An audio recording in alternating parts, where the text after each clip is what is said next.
PTI के खिलाफ ममनुआ funding case में अहम पेशरफ। दरख्वास्त गुजार अकबर एस बाबर ने इलेक्शन कमीशन से खुद केस सुनने का मुतालबा कर दिया। स्क्रूटनी कमेटी से तमाम रिकॉर्ड मंगवाने की इस्तदा। उधर वजीर आजम के मुआविन खसूसी इफ्तिहार दौरानी का कहना है ममनुआ फंडिंग केस में कमेटी के दावों में सदाकत नहीं।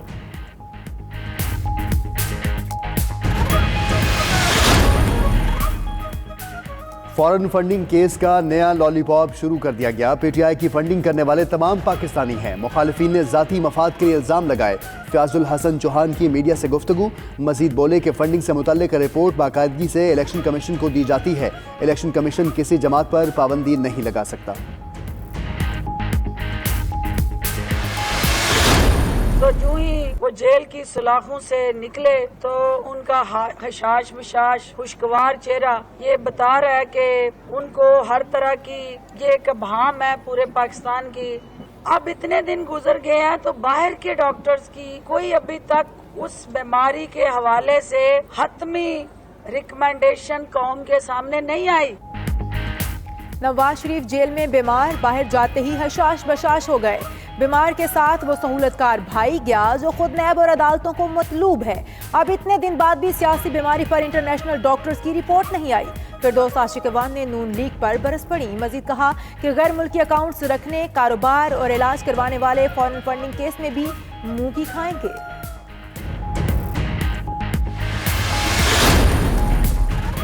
वज़ीर आज़म इमरान खान की एक बार फिर सोशल मीडिया पर अपनी मुआशी टीम की तारीफ। कहा कि रवा माली साल के 4 माह में करंट अकाउंट डेफिसिट खत्म हो गया और रुपए के कदर में इजाफा हुआ। वज़ीर आज़म की मुआशी टीम अपनी भरपूर कोशिशें जारी रखने की हिदायत।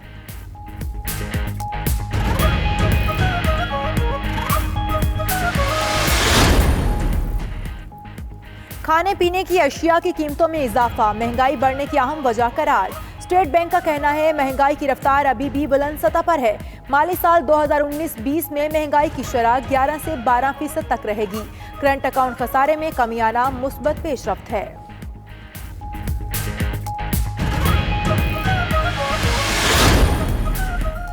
अमेरिका की नायब सेक्रेटरी एलिस वेल्स की CPEC के खिलाफ हर्जा सराई। पाकिस्तान में चीनी सफीर याओ जिंग ने करारा जवाब दे डाला। बोले कि अमेरिका इस वक्त कहाँ था जब पाकिस्तान को ज़रूरत थी। सियासी मकासद से बालातर होकर हमेशा पाकिस्तान की मदद की। अदायगी का तकाजा ऐसे वक्त पर नहीं करेंगे जब पाकिस्तान के लिए मुश्किल हो।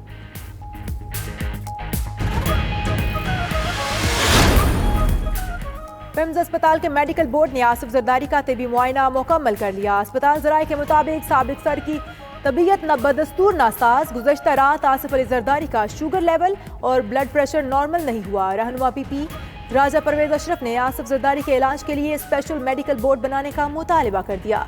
ज़ाती मौलज को भी शामिल किया जाए।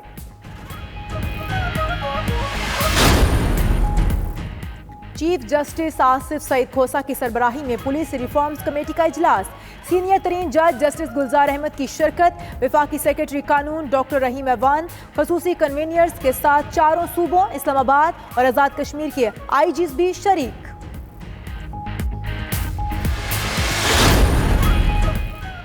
नैब रावलपिंडी ने अकरम खान दुरानी का नाम ECL में डालने की सिफारिश कर दी। अकरम दुरानी के खिलाफ मुख्तलिफ केसेस की तहकीकात जारी हैं।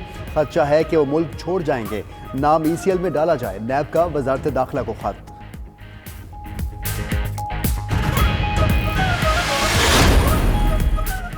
सिंध में गैर कानूनी तामीरात और बिल्डिंग बाई लॉज के खिलाफ वर्जी। सूबाई हुकूमत ने सिंध भर में खसूसी अदालतें कायम करने का फैसला कर लिया। निजी और सरकारी शिकायत की समाअत खसूसी अदालत में होगी। हैदराबाद और सखर रीजन में बिल्डिंग कंट्रोल अथॉरिटी के पुलिस स्टेशन भी कायम किए जाएंगे।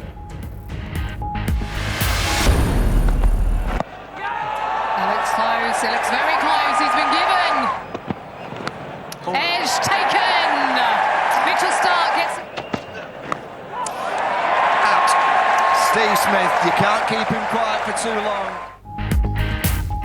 ब्रिस्बेन टेस्ट में कौमी टीम बेबस शाहीनों पर इनिंग्स की शिकस्त के बादल मंडलाने लगे। दूसरे इनिंग्स में भी पाकिस्तान का टॉप ऑर्डर लड़खड़ा गया। 340 रन के खसारे में जाने वाली कौमी टीम 64 रन पर 3 विकेट से महरूम हो चुकी। तीसरे रोज खेल के अख्ताम पर पाकिस्तान ने 3 विकेट्स पर 64 रन बना लिए। बाबर आजम और शान मसूद कल दोबारा इनिंग्स का आगाज करेंगे।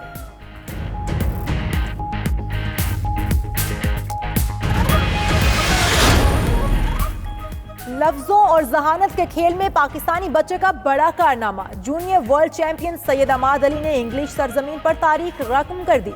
13 साल खिलाड़ी सीनियर के मुकाबलों के क्वार्टर फाइनल में पहुंच गया। नॉकआउट मरहले में अमाद का मुकाबला स्क्रैबल के सबसे कामयाब खिलाड़ी नेगल रिचर्ड से होगा।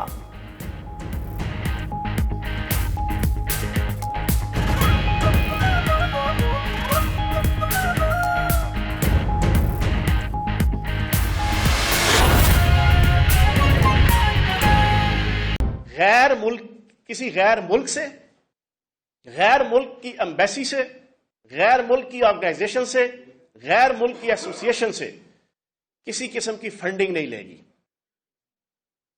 पीपल्स पार्टी का सारी दुनिया जानती है। जो नए लोग पॉलिटिक्स में पिछले 5, 6, 7, 8 साल से हैं, शायद उनकी नजरों से ओझल हो। जो पुराने पॉलिटिकल वर्कर, स्पेशली आप सहाफी दोस्त, आप सब जानते हैं, मार्क ए सिगल बेनजीर भुट्टो साहिबा के दौर में ही उनका एजेंट है वहां पर डिक्लेयर्ड। वो पाकिस्तानी नहीं है। वो पॉलिटिकल पार्टियां जो सारी इकट्ठी होके ना, वो गीदड़ों की सारी एक जनाब रेबड़ के तौर पे जना ये आजकल मूव कर रहे होते हैं इमरान खान साहब के खिलाफ, पीटीआई के खिलाफ, कभी लॉन्ग मार्च के हवाले से राजन कमेटी, कभी आजकल इलेक्शन कमीशन में। तो मुझे बड़ी हंसी आती है कि शेर हमेशा अकेला शिकार करता है, कर लेता है अकेला। वो इकट्ठे भी करता है लेकिन अकेला भी शिकार कर लेता है, और अक्सर करता है। गीदड़ कभी जाना अकेला शिकार नहीं करता।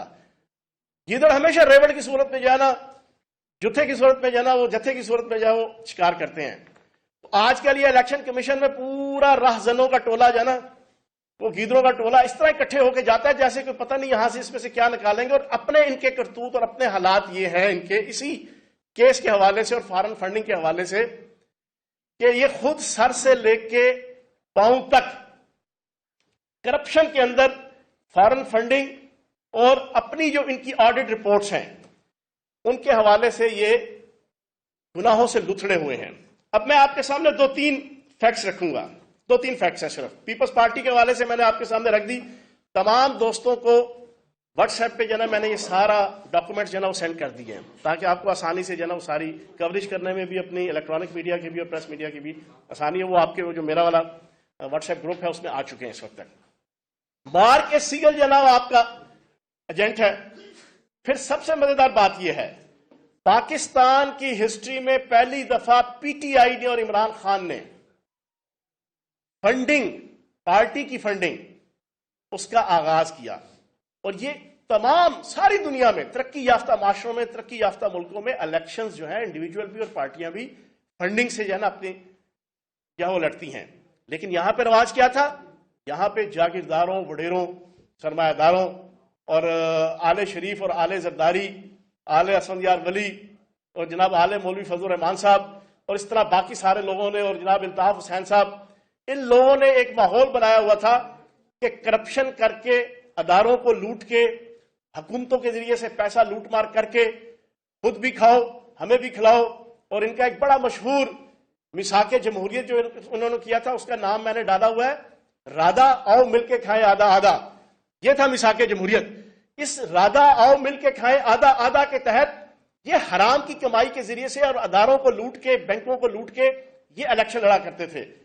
और सारी दुनिया जानती है, नए पॉलिटिकल वर्कर्स को, मुख्तलिफ पार्टियों के और अपनी पीटीआई के वर्कर्स को की इतला के लिए भी और अवाम की इतला के लिए भी, 1992 का इलेक्शन नवाज शरीफ साहब ने और नून लीग ने मशहूर जमाना कोऑपरेटिव बैंक स्कैंडल के जरिए से जो है वो लड़ा था।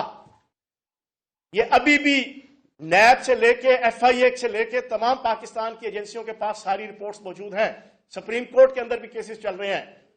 वो कोऑपरेटिव बैंक स्कैंडल्स के जरिए से इन्होंने किस किस पॉलिटिकल लीडर को कितने कितने लाख और कितने कितने करोड़ देके इनको इलेक्शन लड़वाया था और पार्टियों ने इलेक्शन लड़ा था। यहां पे ये रवायत होती थी। हमने उस रवायत को खत्म किया। हमने बड़े डिसेंट तरीके से इमरान खान साहब की क़यादत में पीटीआई ने अपने वर्कर से, ओवरसीज पाकिस्तानी, चाहे वो ड्यूल नेशनैलिटी होल्डर है या नहीं है, उनको और पाकिस्तान के अंदर पार्टी फंड का एक हमने कंसेप्ट लॉन्च किया। और उसके तहत जनाब हमने एक नीट एंड क्लीन सारा एक प्रोसेस स्टार्ट किया इलेक्शन लड़ने का। तो ये भी इनको हजम नहीं हुआ। फिर उसके अलावा ये एक रिकॉर्ड है कि पाकिस्तान तहरीक इंसाफ अपनी audit report, top rated, high rated जो पाकिस्तान की ऑडिट एजेंसियां हैं उनसे करवाती है। और इसके मुकाबले में आप दूसरी पॉलिटिकल पार्टीज की अगर आप देखेंगे तो वो आपको बिल्कुल उल्ट जो है वो इसके हालात नजर आएंगे।